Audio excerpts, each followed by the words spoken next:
안녕하십니까, 유비스쿨입니다. 인벤터 기능 중 수정 기능에 대해서 알아보도록 하겠습니다.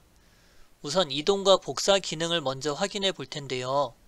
원을 선택하시고 임의의 위치에 형상을 그린 다음에 복사라고 하는 기능을 먼저 하겠습니다. 우리가 생각할 때 범위를 지정하고 컨트롤 C, 컨트롤 V를 누르면 지금 화면처럼 복사 붙여넣기가 됩니다. 하지만 여기 있는 위치를 이렇게 마우스를 옮겨줘야 되는 작업을 해야 되고요. 우리가 사각형을 하나 먼저 작성을 해놓고 이 위치에 이 원의 영상을 복사 여기다 이동, 이 기능을 한번 해보도록 하겠습니다. 복사라고 하는 기능 키를 이용해서 선택, 기준점 클릭하고 이 원점의 위치를 클릭하고 이렇게 이동을 하시고 종료 버튼을 누르면 복사가 됩니다.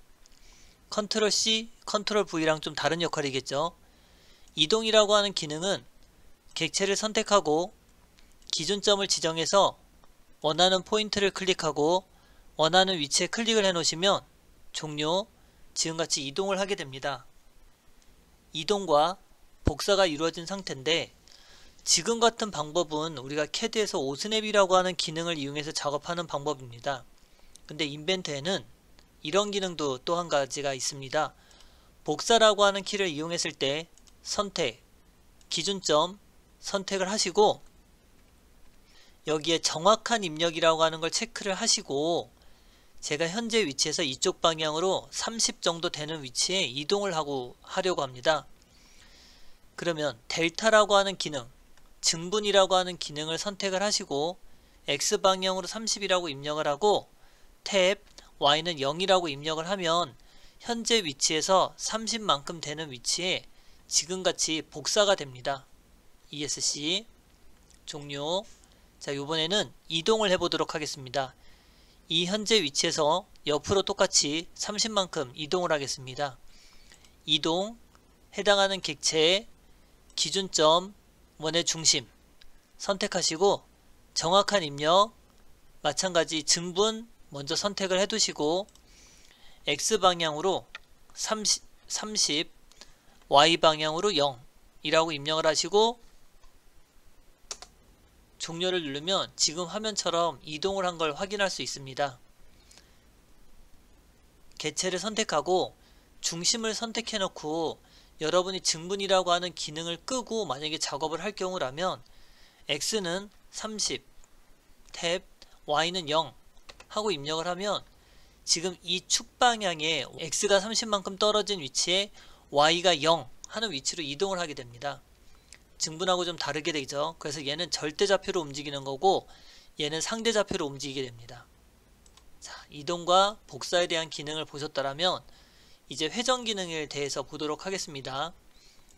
두 점 사각형을 가지고 임의의 위치 형상을 그립니다. 자, 원은 지우겠습니다. 회전 기능 선택하시고 객체 선택, 기준점 가운데 선택하시고 그러면 얘가 회전을 하면서 수직이나 수평이라고 하는 구속 조건을 어떻게 될까 하고 물어보게 됩니다. 이때 제거하기 예 하고 누르시면 지금 화면처럼 이렇게 회전하는 형상을 볼 수 있습니다. 근데 이때 45도라고 입력을 하시게 되면 지금 화면처럼 이렇게 45도 기울기가 들어가 있는 형상이 만들어집니다. 자, 다시 한번 더요. 객체를 선택을 하시고 기준점 선택하시고 요번에는 복사라고 하는 키를 입력하시고 똑같이 45라고 입력을 했을 경우 지금 화면처럼 하나의 객체가 더 생기는 걸 볼 수 있습니다. 그래서 회전과 복사라고 하는 기능 키를 이용해서 작업을 할 수 있고요.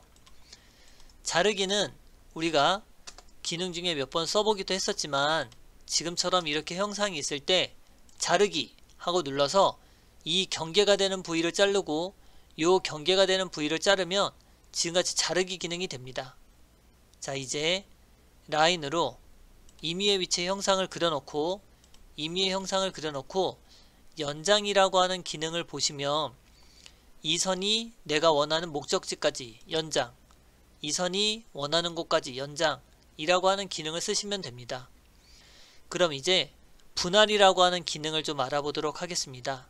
분할은 지금 형상이 선에 이 선이 구분 지어진다 라고 하는 의미로 이 선의 끝점을 누르시면 지금처럼 이 선과 이 선은 서로 다른 종류의 선이 됩니다. 마찬가지 이 선을 이 교차점 위치에 클릭을 하면 이 선과 이 선이 끊어지는 역할을 하게 됩니다. 그래서 분할이라고 하는 건 한 가닥 선으로 된 선을 구분 지어서 분리하는 기능이라고 보시면 됩니다. 자, 이제 축척 해보도록 하겠습니다.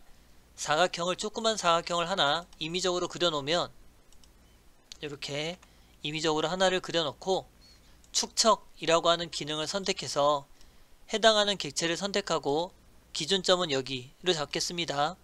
형상이 늘고 찌울고가 되는 걸 볼 수 있습니다. 그래서 만약에 숫자 2를 입력하시고 엔터 하고 쓴다면 조금 전보다 2배가 더 커진 형상을 볼 수 있겠죠.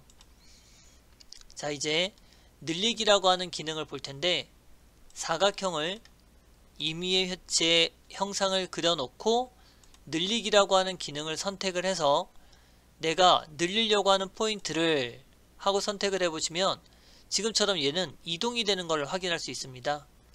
근데 이렇게 선택을 하시고 기준점을 선택하고 구속조건 해제를 시키게 되면 지금 화면처럼 내가 이 선택한 범위 내의 선들이 이렇게 늘어나는 걸 확인할 수 있습니다.